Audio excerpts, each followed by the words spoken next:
Hi guys, so this was supposed to be a chatty get ready with me, but my daughter is sick and I had to get ready with my daughter earlier before now she's taking a nap. So wasn't able to film while I was actually getting ready. So this is just going to be a chitty chatty story time.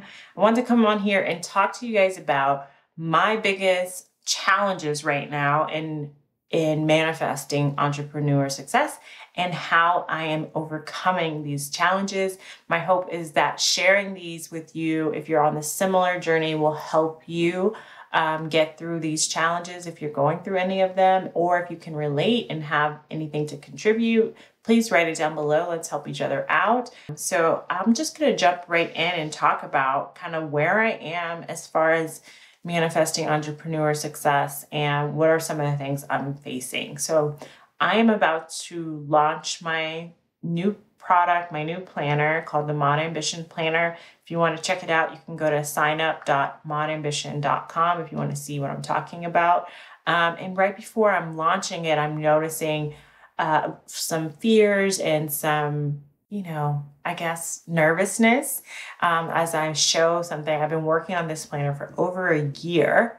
So now that I'm getting ready to show to people, I'm a little bit protective of it. I'm really attached to it. And I know it's a product and it's all about what you guys think, what people out there are going to think about it.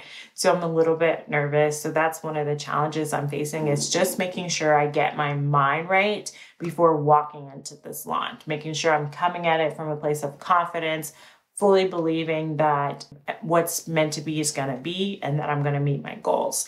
And so one of the ways I'm thinking about it is thinking about going into this launch of this new business, this launch of this new product as a race. I used to run long distance racing, and that's been helpful in helping me think about going into this new business. I didn't like sprinting before when I ran when I was an adolescent, because I didn't like that pressure to start off really quickly that you have to right at the gun at sprinting. And similarly, business is kind of like that. I don't like that pressure, and thinking about it more of as a marathon, as a long distance race. It's not a sprint. Anything that I learned from this initial launch, I can use to improve the product, to improve the business. So it's not an all or nothing type of way to launch, has also been helping me. And knowing that the mind frame that you're in before you start a race, if I'm still using that metaphor, is just as important as the actual race itself. So making sure that I'm doing the work to work on my mind is something that I'm also taking really seriously as I move in closer to launching this product.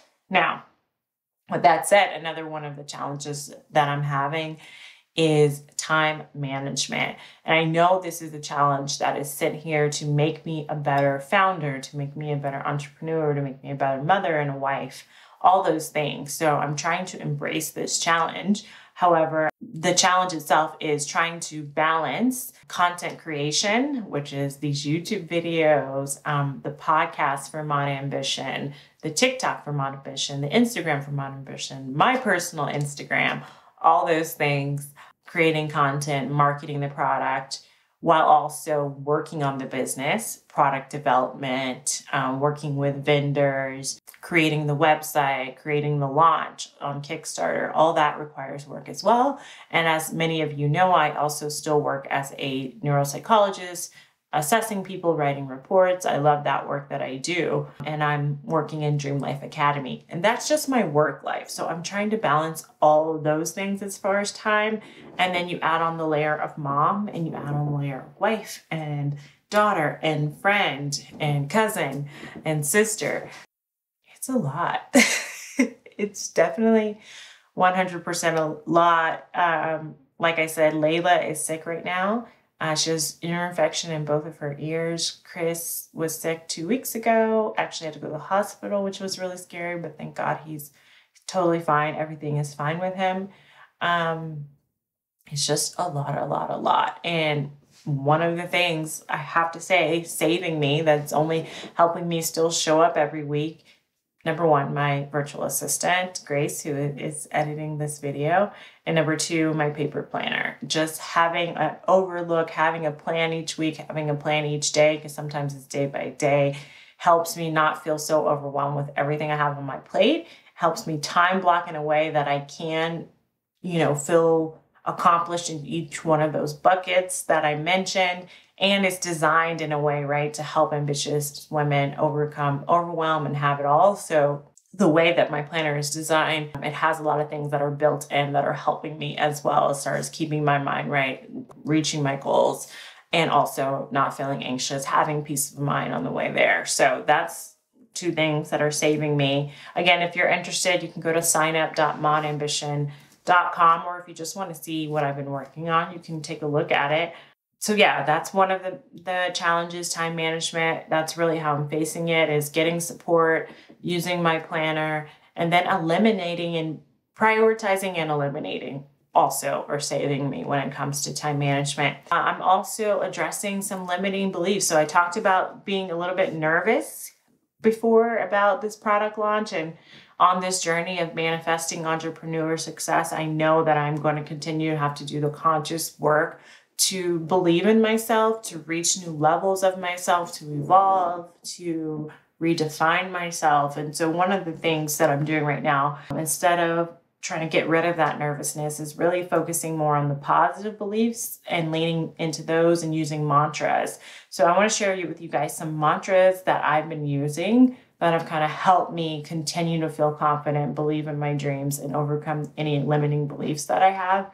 In addition to, like, I have a focus wheel, things like that. And I use my ATM method as well. One of the things I heard on in the King Richard movie, which I know is controversial, but at the end, they interview Serena and both the sisters, and they're saying various things. And she talks about when she would get nervous right before a really big match, her dad would say to her, "You've been waiting for this moment, stay focused and don't be afraid."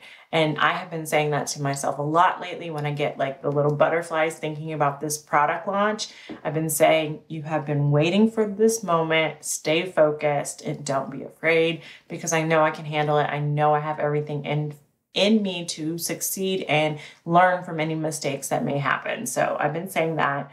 Another thing I've been saying is it's so possible, thinking about the possibility of impacting lots of women's lives with this planner. It's so possible. And the last one is God is rooting for me.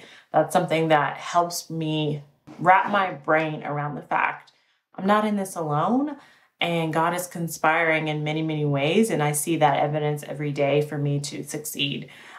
So those are three things that I hope maybe could help you as well. If you also are having a little bit of nervousness or any type of fear in your business right now, which leads me to a synchronicity moment that I wanted to share with you guys that blew me away, honestly. So synchronicity are meaningful coincidences that happen to kind of let us know when we're on the right path to manifesting what we want. So once you start doing the work, you're vibrating high, you have a faithful mindset, and you're doing the actions to manifest what you want, you'll start seeing the reality and the universe talking back to you, saying you're on the right path.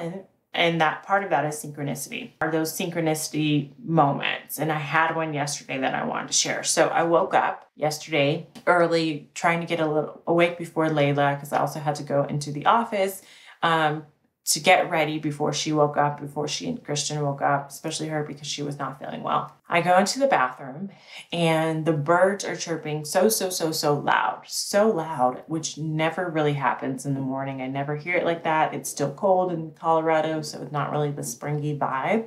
It's like, oh, that's interesting. I said, well, that's a nice moment to be mindful and listen to the birds chirping, kind of remind me to be present. Looked up the meaning, the symbolism of birds just in general, and it came up as hope and divine intervention. And I was like, oh, that's nice. I'll take some of that, some hope and divine intervention. Going about my business, we did the thing with the kids. I'm taking Christian to school, and I myself am going to work while Layla stayed with her dad yesterday. And I'm listening to this podcast, Kendra Adachi's podcast. And at the very end, and this podcast was not spiritual, it had nothing to do with what I'm talking about today. But at the very end, she goes, and have you heard the birds lately?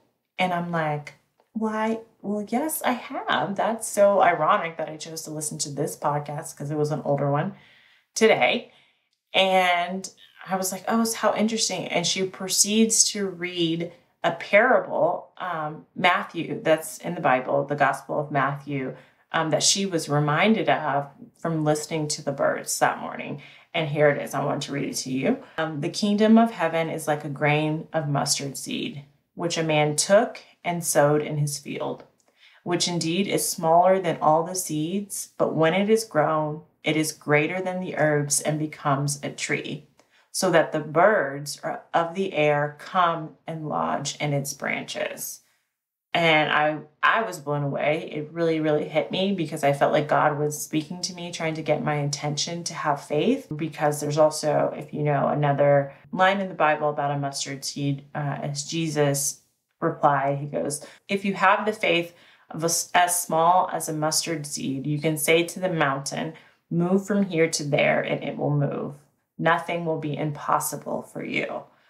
And being reminded of those two verses at a time where I'm trying to be more confident and to know that those birds coming to sit in the tree, that was birthed from a little bit of faith, a little bit of confidence, a little bit of knowing and believing in God's promise that nothing is impossible, really resonated with me, brought tears to my eyes. I thought that was such a good synchronicity moment. And I journaled after that and said, just a small amount of faith can blossom into grand abundance, mercy, and divine intervention that will not only support me, but so many others. And that small amount of faith has power to move things within my reality. So that is my synchronicity story about the birds, and reminding me to have faith and hope and know that nothing is impossible when you believe in yourself and believe in your dreams. I hope that inspires you as well.